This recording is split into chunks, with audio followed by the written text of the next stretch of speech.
यहाँ क्या हुआ है? पिताश्री इस अवस्था में क्यों हैं? जो पिताजी मेरे चरण स्पर्श करते ही मेरे कंधे पकड़कर उठाते, मेरा मस्तक चूम कर मुझे हृदय से लगा लेते, वे आज दुख की मूर्ति बन सिसक क्यों रहे हैं? वे कुछ कह क्यों नहीं रहे? इनके दुख का कारण क्या है? पिताजी का अभी कोप भवन में होना और इस दुख तथा मौन में क्या कोई संबंध हो सकता है? क्या हो सकता है? क्या हो सकता है? ये छोटी माता से ही पूछ कर जानना होगा।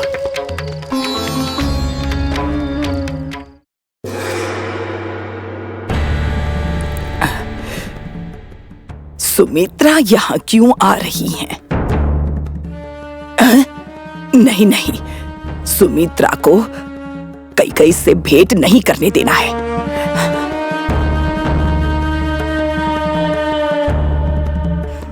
महारानी सुमित्रा देवी को प्रणाम। ओह मंत्रा, सब कुशल तो है? मेरे कुशल का क्या है महारानी, महाराज की कृपा से, महारानी कैकई की दया से मैं कुशल से ही हूँ। अच्छा है, मुझे तुम्हारी महारानी से भेंट करनी थी। क्षमा करें महारानी, अभी आप हमारी महारानी कैकई से भेंट नहीं कर सकती। क्यों? क्यों नहीं भेंट कर सकती? मैं तुम्हारी महारानी को कोई कष्ट देने नहीं आई हूँ, उन्हें एक शुभ कार्य के लिए ले जाने आई हूँ। हमारी महारानी एक शुभ कार्य के प्रस्थान के हेतु सज्जित हो रही हैं। महाराज उनके साथ प्रस्थान करेंगे। उन्होंने स्वयं मुझसे कहा है कि किसी से भी बात करने का समय नहीं है। तो क्या रामचंद्र के राज्याभिषेक में भाग लेने के लिए कैकई प्रसन्नता से तैयार हो रही है?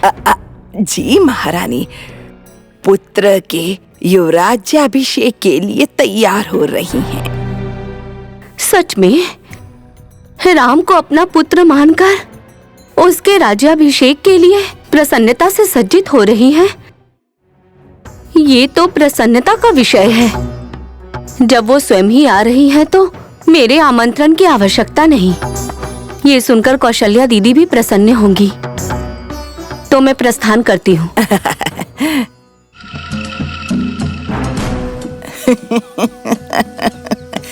मूर्ख महारानी, भरत का युवराजाभिषेक को राम का युवराजाभिषेक समझकर प्रसन्नता से जा रही हैं।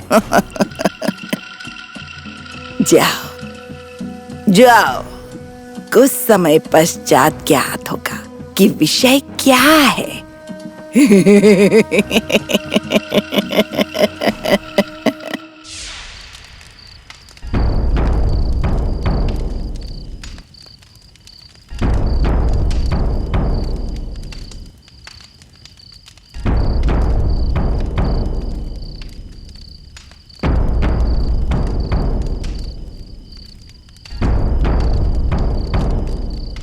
पूज्य पिताश्री, आपका प्रिय पुत्र रामचंद्र आपको प्रणाम करता है।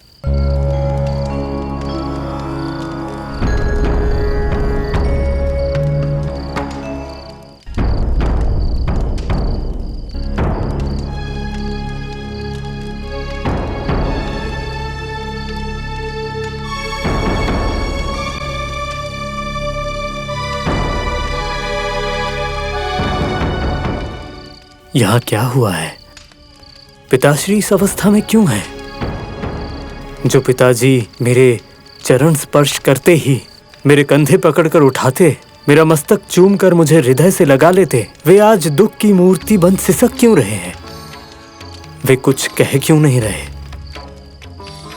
इनके दुख का कारण क्या है? पिताजी का अभी कोप भवन में होना और इस दुख तथा मौन में क्या कोई संबंध हो सकता है? क्या हो सकता है? क्या हो सकता है? ये छोटी माता से ही पूछ कर जानना होगा।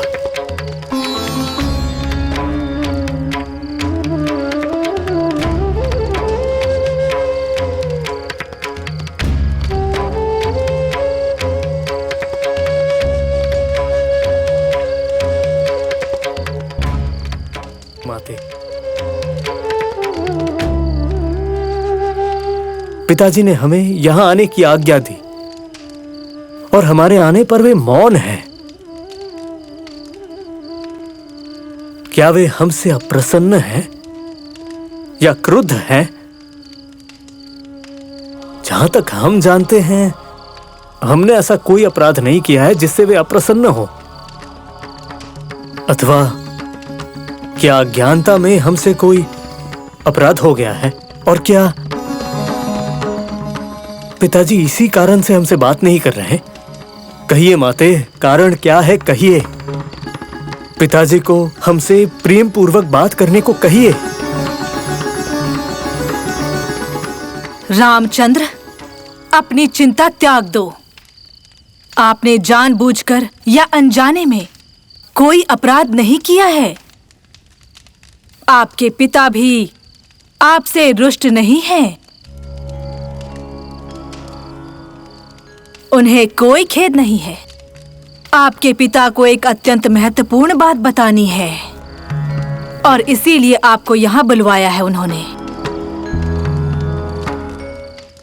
तो फिर पिताजी हमें देखकर भी बिना कुछ कहे नेत्र मूंद कर मौन क्यों है माते?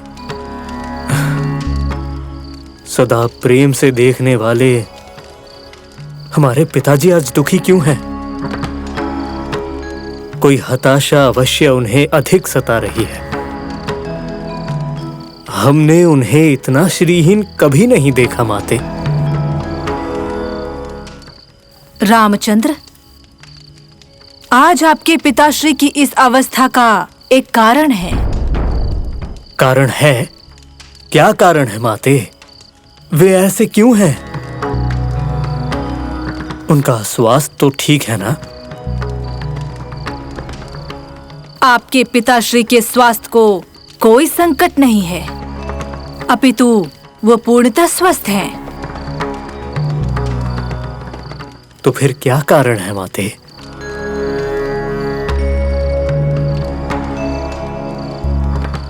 आपके पिताश्री के मन में एक अभिलाषा है और वो अभिलाषा पूर्ण होगी या नहीं होगी, इसी चिंता में वो व्याकुल है। रामचंद्र,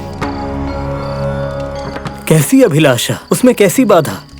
और इस अभिलाषा में किससे बाधा है? हमसे कहिए माते। किसी से कोई बाधा नहीं है, परंतु आपके पिताश्री की उस अभिलाषा को आपको ही पूर्ण करना होगा। रामचंद्र माते, हम अपने पिता की अभिलाषा की पूर्ति में बाधा बनकर, उनके संताप का कारण बनकर एक क्षण भी जीवित नहीं रहना चाहते। तो फिर अपने पिता की इच्छा पूर्ण करने में भी कोई संकोच तो नहीं करेंगे ना रामचंद्र? माते, जो जन्मदाताओं को ही प्रत्यक्ष देवता मानते हों, वे किसी भी कारण से उनकी अवज्ञा नहीं कर सकते। इस रामचंद्र के लिए माता पिता से बढ़कर कोई देवता नहीं है। हम अपने पिताजी की कोई भी आज्ञा अवश्य पूर्ण करेंगे माते, इसमें कोई संशय नहीं है।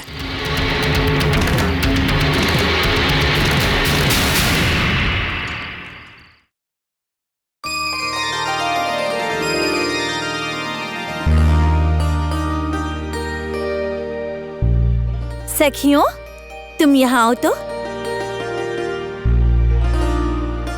अब से तुम सब युवरानी के अगल बगल खड़ी रहना। ये क्या है? इन्हें मेरे अगल बगल खड़े होने का दंड क्यों? थोड़ा धैर्य रखो भगिनी। सखियों, अब वहाँ रखा चामर लेकर तुम सब मेरी भगिनी को धीरे धीरे से हवा करो। तुम्हारा परिहास सीमा लांघ रहा है। ये परिहास नहीं है दीदी, ये पूर्वाभ्यास है।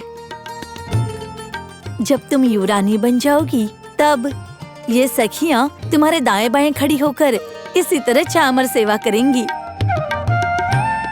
तब तुम कैसी दिखोगी ये देखने का मन हुआ, इसलिए ऐसा किया। ओह, ऐसा है? तो फिर मेरी भी एक इच्छा हो रही है, उसे तुम्हें ही पूर्ण करना होगा। आज्ञा कीजिए युवरानी जी, आपकी आज्ञा शिरोधार्य है, मैं उसका पालन करूंगी। तुम यहाँ आओ।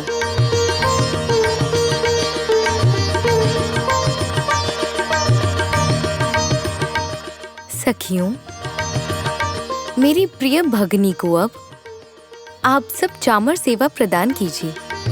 भगिनी, ये कैसा परिहास है? परिहास नहीं है, मेरा मन हुआ कि मैं तुम्हें युवरानी के रूप में देखूं, तो बस।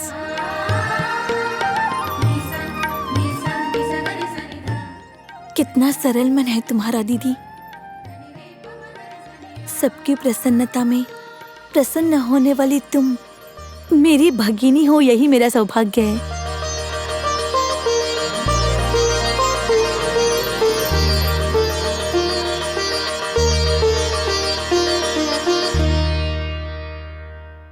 अगले एपिसोड तक कहानी को जहन में जिंदा रखिए। सीते